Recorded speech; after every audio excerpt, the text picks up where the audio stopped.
10월 7일 화요일 매일 묵상을 시작하도록 하겠습니다. 오늘의 본문 말씀은 역대하 20장 1절에서 37절까지의 말씀입니다. 오늘 본문은 역대하 20장으로 화요일과 수요일 본문에서 21장 1절 한 절만 제외하고 20장 전체를 다루고자 합니다.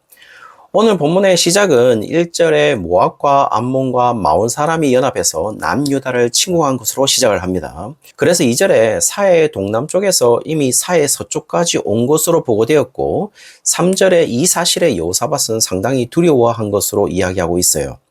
그리고 이 일에 대해서 여호와께 간구하기를 백성들과 함께 금식을 공포하게 되죠. 4절에 유다 백성들이 함께 여호와께 이 일에 대해서 간구했다고 진술하고 있습니다. 5절부터 12절까지 여호사밧의 기도가 나오는데요. 여러 기도에서 나오고 있는 것처럼 여호사밧이 누구에게 기도하고 있는지 정확하게 지정을 하고 있습니다. 그래서 정확하게 6절에 여호와 하나님으로 그분이 어떤 분이시라는 것도 정확하게 이야기해주고 있죠. 그 하나님은 조상의 하나님으로 하늘의 하나님으로 모든 나라를 다스리는 전능하신 하나님이심을 이야기해주고 있습니다. 그리고 아브라함 언약을 이야기하고 다윗 언약을 이야기하면서 아브라함 언약을 통해 가나안 땅을 주셨고 다윗 언약을 통해서 성전을 짓도록 하셨고 그 성전에서 주께 부르짖을 때에 반드시 들어주시리라는 것도 이야기해주고 있습니다.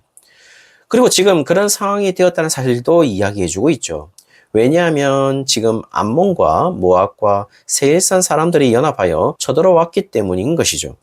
그리고 출애굽을 하고 가나안으로 들어가려고 할 때에 왕의 대로를 열어주지 않았다라는 것을 이야기하면서 그들이 하나님의 길을 막았다라는 사실을 기도로 이야기하면서 그들이 하나님의 약속으로 주어진 땅에서 자신들을 쫓아내려고 한다는 사실을 이야기해주고 있습니다. 그것은 하나님의 생각과 역행을 하고 있음을 이야기하면서 고발하고 있는 것이죠. 그러므로 하나님이 대신 싸워달라는 기도를 하게 되는 것입니다.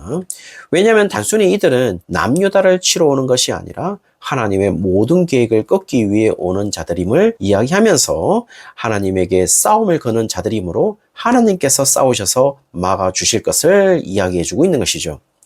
13절부터 17절에 하나님이 응답하시는데요. 유다의 모든 백성들이 모여 있는데 여호와의 영이 야하시엘에게 임해서 여호사밧과 유다와 예루살렘에 사는 모든 백성들에게 말하기를 15절 하반절에 보시면은 너희는 이 큰 무리로 말미암아 두려워하거나 놀라지 말라. 이 전쟁은 너희에게 속한 것이 아니요 하나님께 속한 것이니라 라는 이야기를 하고 17절에는 굳이 전쟁에서 싸울 필요가 없다고 이야기를 해주고 있어요. 그저 그들과 여루엘들 앞에서 만날 것인데 거기에서 굳게 서 있기만 할 것을 이야기하면서 여호와께서 여호사밧과 유다의 모든 백성들을 구할 것임을 이야기해주고 있죠.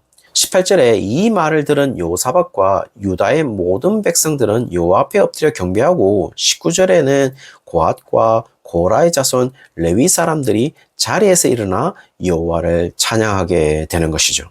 20절부터 본격적으로 전쟁이 시작되는데요. 20절에 하나님의 명령에 따라 드고와 들로 진군하게 되고 그 자리에서 여호사밧은 이 전쟁에 임하는 자세를 이야기해 주고 있어요. 특이한 것은 어떤 전략을 지시하는 것이 아니라 오로지 여호와를 신뢰할 것만을 이야기해 주고 있죠.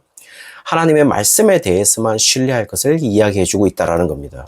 그리고 21절에는 거기에서도 우수한 군사들을 뽑아서 어떤 전략을 세운 것이 아니라 여호와께 노래할 찬양할 사람들을 뽑아서 군대 앞에서 행진하며 찬양하도록 했던 것이죠. 따라서 일반적인 이해로는 이들은 전쟁을 하고 있는 사람들이 아닌 것입니다. 그들의 전쟁이 아닌 것처럼 행동하고 있다라는 것이죠. 결국 전쟁의 전략은 여호사밧이나 유다와 예루살렘에 사는 모든 백성들에게 나오는 것은 아니에요.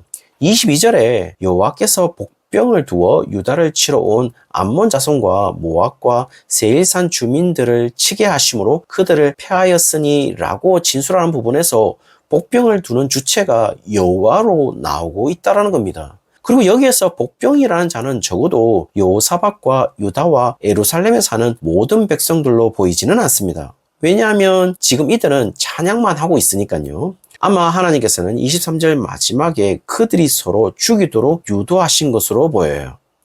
24절에 전쟁의 정확한 결과를 이야기하는데요. 적의 군대가 전멸된 것을 유다 사람들이 확인하게 됩니다. 25절에는 전리품들도 상당했다라는 것을 알려주고 있죠. 그래서 거두드리는데 3일이나 걸렸다라고 이야기하고 있으니까 상당한 양이었다는 것을 알 수가 있습니다. 26절에는요, 4일째 되는 날에 여호사밧과 그의 군대가 브라가 골짜기에 모여서 여호와를 찬양했다라고 나와 있습니다. 이 전쟁의 승리로 여호사밧과 우유다와 예루살렘의 모든 백성들은 예루살렘으로 돌아가고 여호와의 성전에서 기쁨으로 찬양했다는 사실을 이야기해주고 있죠.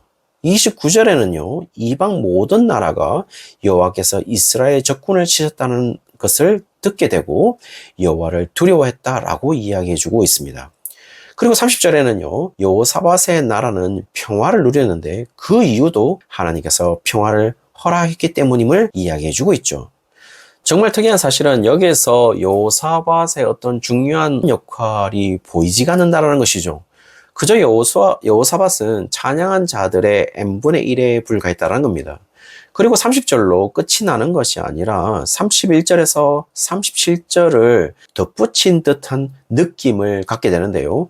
여호사밧에 대해 더 무엇을 이야기를 해주기 위함으로 보입니다. 31절에 여호사밧이 왕이 된 나이는 35세이고 25년 동안 예루살렘을 다스리고 그의 어머니는 실히의 딸 아수바라고 이야기를 해주고 있어요. 32절에는 그의 아버지 아사와 비교하면서 여호와께서 보시기에 올바른 일을 했다라고 이야기해주고 있죠.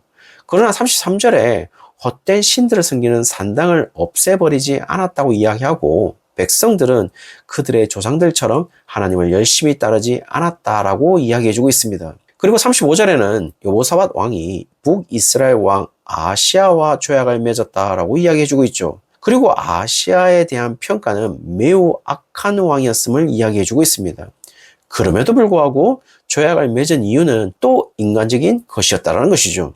36절에 에시온게벨의 마을에서 무역을 하기 위해서 배들을 만들었다고 이야기하는 것을 보면 같은 목표를 가지고 있으면 언제든지 야합할 수 있다는 사실을 이야기해주고 있는 것이죠.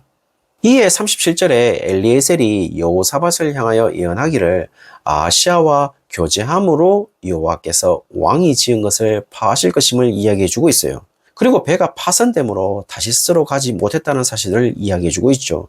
따라서 여호사밧과 아시아의 합동 항해가 무산되었다라는 것을 이야기해주고 있습니다. 그때 여호사밧은 어려운 순간에는 여호와를 찾는 열심을 보여주고 있습니다. 그리고 그들의 전략이 아닌 하나님의 전략으로 승리하게 되고 그 어려운 순간을 지날 수 있도록 하나님이 하셨음에도 불구하고 어려운 시절이 아닌 자신이 그래도 괜찮은 시기에 전에는 아합 왕과 야합을 하고 이번에는 아시아와 야합을 하게 되는 것이죠. 그리고 여기에서 우리는 너무나도 잘 알고 있는 사실은 아합 왕에 대해서는 악한 왕이라는 사실을 너무나도 잘 알고 있고 또 다른 북이스라엘 왕인 아시아에 대해서는 마찬가지로 심히 악을 행하는 자라고 표현하고 있는 것을 보면 여기에서 악이라고 이야기하는 것은 결코 하나님과 함께 할 수 없는 것인데 지금 여호사밧은 함께 하고자 시도하는 그 사실에 대해서 하나님은 그 모든 계획을 막으시고 그 생각이 성공하지 못하도록 하셨다는 사실입니다. 도대체 여호사밧은 왜 이러는 걸까요? 그는 왜 자꾸 다른 방향으로 향하고 있는 것일까요? 사실 우리는 이 본문을 통하여 찬양대의 중요성을 이야기하기도 합니다. 그러나 저는 20장 전체에 나타난 여호사밧은 찬양대를 결성해서 전쟁에 승리하게 된 왕으로 기억될 수 있도록 하는 것이 아니라 조금 평안해지면 계속해서 인간적인 야합만을 하려는 여호사밧 왕이 보이고 있는 것이죠. 어쩌면 역대하 저자는 여호사밧을 계속 흐릿하게 지우고 있는 것처럼 보여요. 지운다기보다는 계속해서 유다와 예루살렘의 모든 백성의 n분의 1로 만드는 듯한 느낌을 주면서 지금 누가 실제 우리 인생의 주인공인지를 이야기해 주면서 하나님이 우리의 인생을 이끌어 가시는 분임을 이야기하고 있는 것이죠. 그래서 어떤 상황에도 하나님만을 의지할 것을 이야기해 주고 있습니다.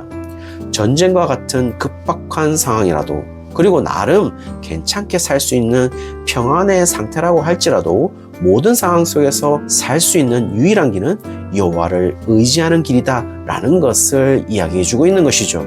사랑하는 성도님들, 오늘 하루가 여러 가지 상황에 맞닥뜨릴 수 있을 텐데요. 그 모든 상황의 지배자는 힘 있는 자들이 아니라 하나님이 이 모든 상황을 지배하고 이끄신다는 사실을 알고 어떤 상황에서도 주님을 바라보는 성도님들이 되시기를 주의 이름으로 축원합니다.